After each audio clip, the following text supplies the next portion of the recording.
ಇಂದು ಜಂಡಾ ಮಹಲ್ಲಾದ ಯುವಕರು ಮತ್ತು ಹಿರಿಯರು ಒಂದಾಗಿ ಮಿಲಾದುನ್ನಬಿ ಅಂಗವಾಗಿ ವೃದ್ಧಾಶ್ರಮ ಮತ್ತು ದೃಷ್ಟಿಹೀನ ವಿದ್ಯಾರ್ಥಿಗಳ ಶಾಲೆಗೆ ಭೇಟಿ ನೀಡಿದರು. ಈ ವೇಳೆ ಅವರು ಮಿಲಾದುನ್ನಬಿ ಹಬ್ಬದ ಸಂತೋಷವನ್ನು ಈ ವೃದ್ಧರು ಮತ್ತು ವಿದ್ಯಾರ್ಥಿಗಳೊಂದಿಗೆ ಹಂಚಿಕೊಂಡರು. ಅವರ ಜೀವನದಲ್ಲಿ ಇಂತಹ ಆಚರಣೆಗಳು ಅಪರೂಪವಾಗಿರಬಹುದು. ಯುವಕರು ತಮ್ಮ ಸಾಮಾಜಿಕ ಜವಾಬ್ದಾರಿಗಳನ್ನು ಈಡೇರಿಸುತ್ತಾ ನಮ್ಮ ಗಮನ ಮತ್ತು ಪ್ರೀತಿಗೆ ಅರ್ಹರಾದ ಈ ಜನರೊಂದಿಗೆ ಸಮಯವನ್ನು ಕಳೆದರು. ಮಿಲಾದುನ್ನಬಿ ಮುಸ್ಲಿಮರಿಗಾಗಿ ಪವಿತ್ರ ಮತ್ತು ಸಂತೋಷದ ದಿನವಾಗಿದೆ, ಏಕೆಂದರೆ ಈ ದಿನ ಹಜರತ್ ಮೊಹಮ್ಮದರ ಜನ್ಮವಾಗಿತ್ತು.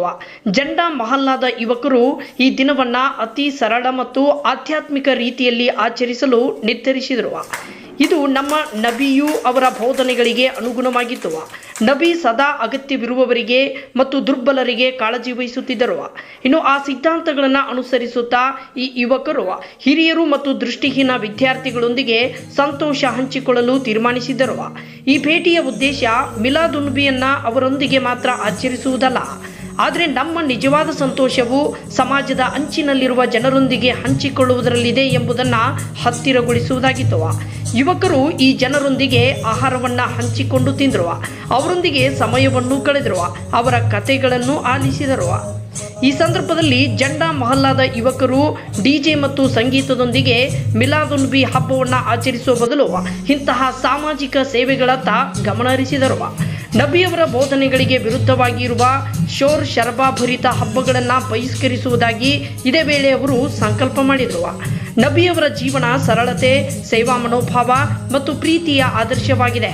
ಅದೇ ರೀತಿ ಈ ಯುವಕರು ಆ ಸಿದ್ಧಾಂತಗಳನ್ನು ಅನುಸರಿಸಿ ಒಳ್ಳೆಯ ಸಂದೇಶವನ್ನು ನೀಡಿದ್ದಾರೆ. ಇನ್ನು ಈ ಭೇಟಿ ಮಿಲಾದುನ್ನಬಿ ಹಬ್ಬದ ನಿಜವಾದ ಉದ್ದೇಶವನ್ನು ತಲುಪಿಸುವ ಉತ್ತಮ ಉದಾಹರಣೆ. ನಬಿಯವರ ಬೋಧನೆಗಳು ನಮಗೆ ಇತರರ ಸೇವೆ ಮತ್ತು ಪ್ರೀತಿ ಮಾಡಬೇಕೆಂದು ಉಲ್ಲೇಖಿಸುತ್ತವೆ ಮತ್ತು ಈ ಹಬ್ಬವನ್ನು ಆಚರಿಸುವ ಅತ್ಯುತ್ತಮ ಮಾರ್ಗವೇ ನಮ್ಮ ಗಮನಕ್ಕೆ ಅರ್ಹರಾದ ಜನರಿಗಾಗಿ ಏನಾದರೂ ಮಾಡುವುದು. ಈ ಹೆಜ್ಜೆ ಸಮಾಜದ ಯುವಕರು ಬದಲಾವಣೆ ತರಬಲ್ಲರೆಂಬುದನ್ನು ಮತ್ತು ನಮ್ಮ ಪರಂಪರೆಗಳನ್ನು ಅವುಗಳ ಮೂಲ ತತ್ವಗಳಿಗೆ ಅನುಗುಣವಾಗಿ ಪುನಃ ಜೀವಂತಗೊಳಿಸಬಲ್ಲರೆಂಬುದನ್ನು ತೋರಿಸುತ್ತದೆ. ವರದಿ ತೌಶೀಫ್ ಕೆರೋಳ್.